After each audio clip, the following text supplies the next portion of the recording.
Okay, so this is my multimodal assignment on the Cold War. To be more specific though, I will be going into the Cuban Missile Crisis a bit. Well, I'll more like skim some stuff than like focus in on the Cuban Missile Crisis. Yeah.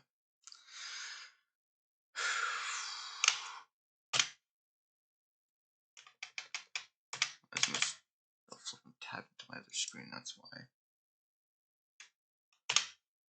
Okay, so beginnings. It started in 1945 after the U.S. bombed Japan from World War II. Basically, it was like we bombed Japan, then the Soviet Union was like, crap, they have nuclear weapons. We should get nuclear weapons ourselves. So then, like, it's sort of started as like an arms race. Then the Cold War just turned into, well, then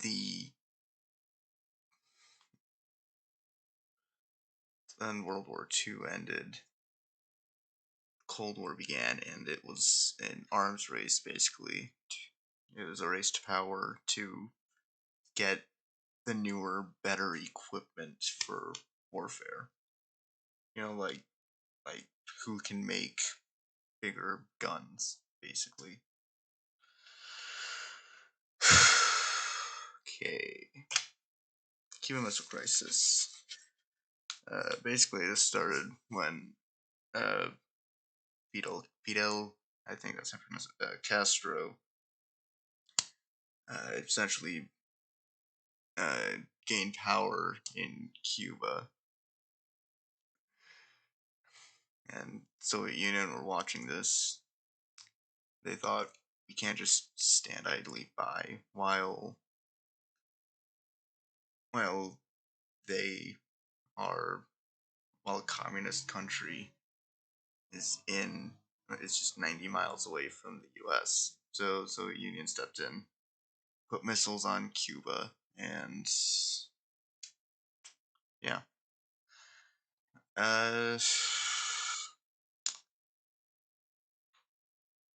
Well, at the time, the U.S. were also sending out spy planes. So a U-2 spy plane was flying over Cuba and spotted the missiles.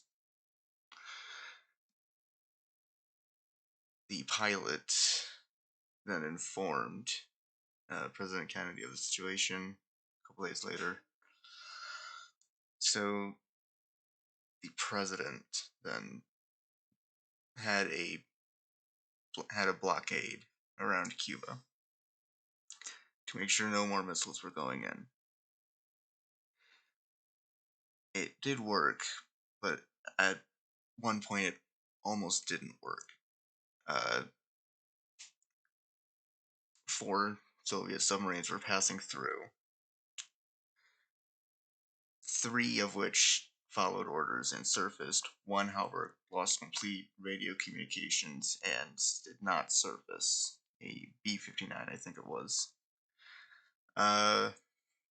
So yeah, I mean, that one was carrying a nuclear weapon about 2/3. That had about 2/3 more power, I think, than the ones we dropped on Japan. Well,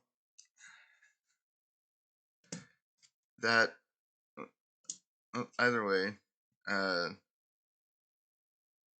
yeah, the B-59 was not responding. That was a problem. So we were dropping depth charges to essentially force them to surface.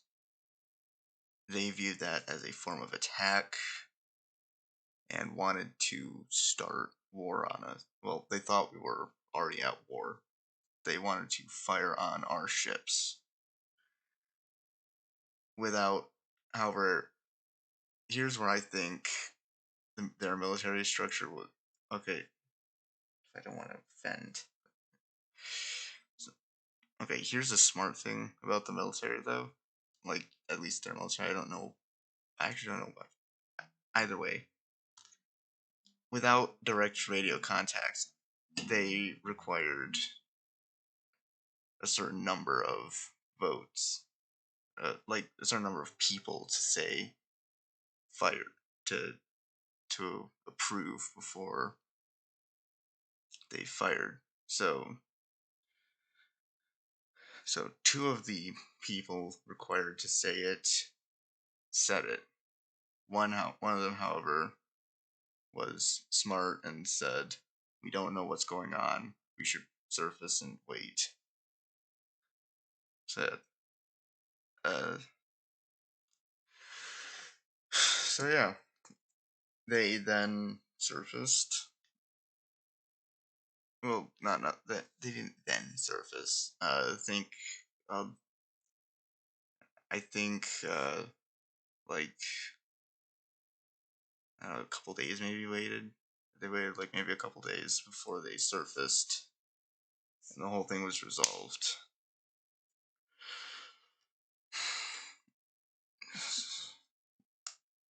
So yeah, Cuban Missile Crisis was essentially Russians were placing missiles on Cuba. Okay, right. There we go. Negotiations. So during this whole Cuban Missile Crisis thing, President Kennedy was trying to get Russia to back off, essentially. Well, uh,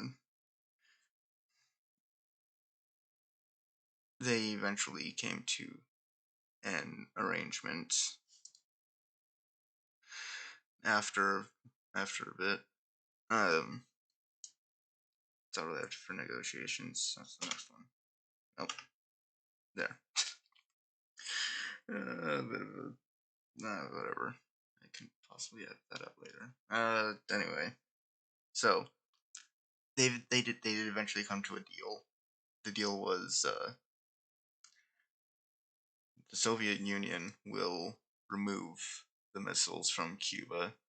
In exchange, uh, the U.S. agrees to not invade Cuba, essentially let it stay the way it is.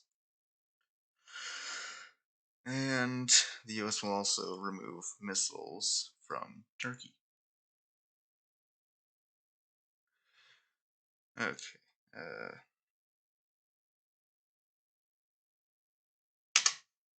Post crisis. There wasn't really much on post crisis. I just wanted to add this. But yeah. Anyway, so yeah, post crisis, the rest of the war went pretty much how it began. It's just an arms race. It ended in 1992, I think. Yeah, I mean, that wasn't. Yeah, I mean, yeah, basically, there weren't any other close encounters like this that I recall, but yeah. So yeah, it ended with the leaders declaring peace, and yeah. So yeah, it wasn't really actual bloodshed. Oh, flip, that's right.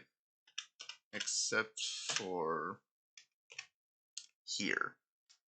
After the deal, a U-2 spy plane was shot down, the only casualty during this whole thing.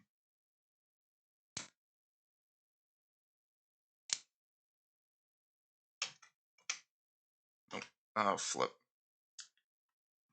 And